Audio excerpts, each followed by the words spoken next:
So today, we're going to talk about an introductory period. Go ahead and laugh. How many of you are still saying probationary period? How many of your handbooks still say probationary? You're listening to the Human Resource.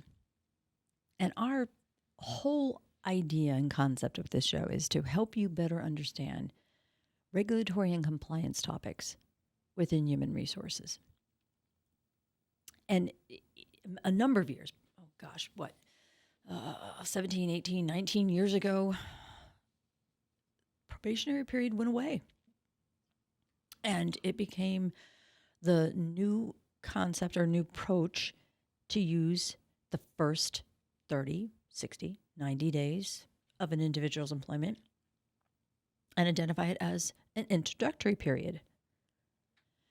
And what I'm finding is that I still see the word probationary, and people don't know how to use an introductory period. So we're going to break this all down, and I want you to, if you can, take some notes, because I want you to go back to your handbooks. I want you to go back to your companies, even your teams. Go back to your teams and ask them, are we really exercising all of our freedoms under the introductory period? So let's start with why you would want an introductory period. We're talking about a time when an individual is introduced to a role or a position, responsibilities. Maybe even they're being onboarded and introduced to a new company. And there's no guarantees. Come on, we all know. Just because they interviewed really well doesn't mean that they're the right person for the job. And an introductory period gives you that opportunity to really assess. Let's talk. Let's watch and observe whether we've got the right person in the right position. Remember, you're not required to have a handbook. Federal and state law does not require that anyone have a handbook. But if you've got one, you would be wise to put an introductory period, a definition, a defined time in that handbook, so that not only will your team be ready to start using an introductory period, but the employee is on full alert. They're completely aware. Well, I got 30 days or 60 days, 90 days, whatever you decide it is, whatever the company establishes, I got that much time to prove to them I'm stellar. I can do this job. And an introductory period, it is just that. It's a time when, and I know documentation is probably not going to be your strong suit if you're starting with new hires, but this is a really, really vital time to be documenting. So start with the onboarding. What did you expose them to? What did you actually teach them or show them? What did you give them as a responsibility? And what were the expectations? And break it down from a 30, a 60, 90-day review. Now, I'm using 90 days because 90 days is the maximum most of the court systems will allow an employer to use as an introductory period. Now, what I mean by that is, during an introductory period, if you have established it, if you don't like the socks that they wear, if you don't like the music that they're listening to, if they watch cartoons and you aren't a fan of their cartoons, you can part ways. Beyond 90 days, beyond that introductory period, you got to be a little bit more detailed. Well, yeah, I didn't like the socks they wore, but they also didn't do this, or they also didn't do that. And it has to be very job related.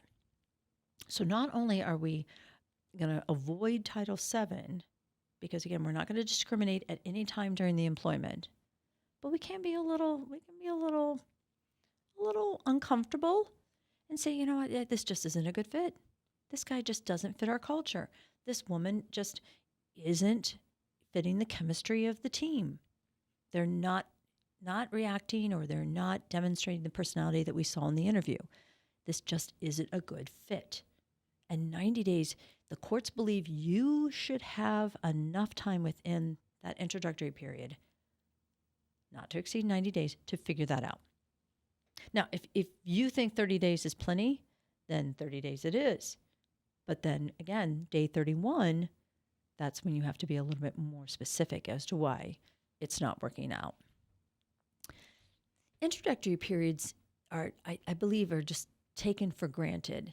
So when I talk about documentation, I'm talking about not necessarily a structured form, but I before coming here to the station, I actually was working with a client, and we were putting together training logs, training records, and trying to come up with a way that the supervisors, the team leads, could actually record what they expose, what they offer new hires in preparation for the jobs that they've hired them for.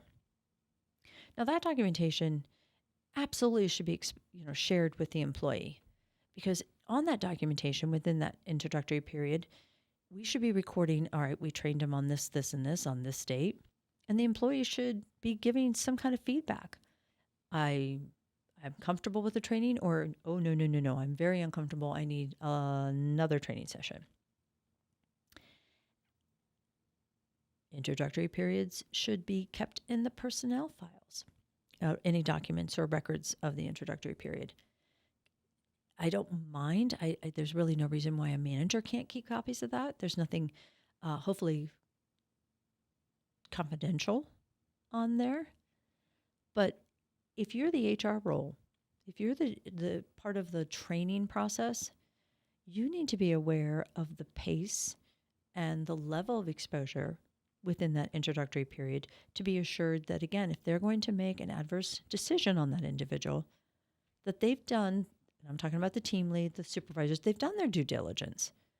They have gone through all the actions needed, or all the required steps to make sure that this individual has been exposed to the role of the job.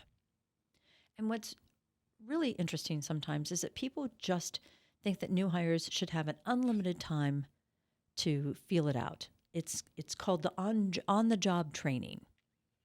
And then they decide on day 89, well, this just isn't working out. And I'm here to tell you, this podcast is to help you clear your mind on that and understand that introductory periods need to be structured. They need to be documented. They need to be much more professional than many that I see and I run into.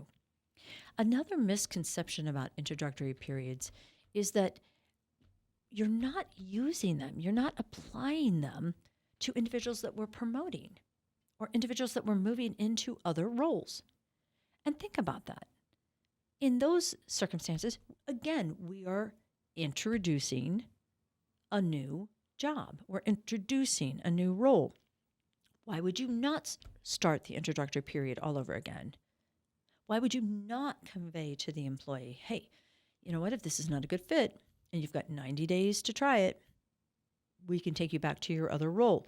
If there's no other role to take them to, if you've already backfilled, and if they aren't a good fit for the new role, they need to understand we may not have a role for you. And that's a hard conversation, but by God, have it early so that everybody's on the same page and everybody will use that introductory period wisely. You've heard me say blindsiding somebody, surprising somebody with bad information is not a good thing. It's not good for the employee. It's not good for your team. It's not a good habit for your management to have, and it wreaks havoc with your reputation as an employer. So you promote somebody, you start the clock on the introductory period. You move somebody into a new role, even if you're just integrating or merging two roles. Give the individual a chance to get used to that. But document it. I know people cringe when I say this, and I'm talking about the attorneys I work with, but documentation, in my mind, if you want to do it on a piece of toilet paper, tissue, or paper towel with a crayon, it's documented. We can fix it and clean it up when we have to use it. But making a record of that individual's successes or that individual's challenges and possibly that individual's inability to do a job during the introductory period is very, very important. So, what are you going to do if you go back to work and realize there's not an introductory period in the handbook?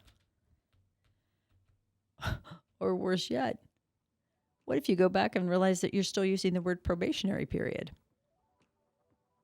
Yeah, that's why I'm here.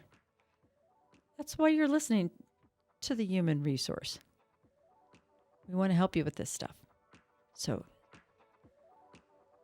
thank you for listening, because you now know more about an introductory period than you may have when you got here. We hope to see you again. Take care.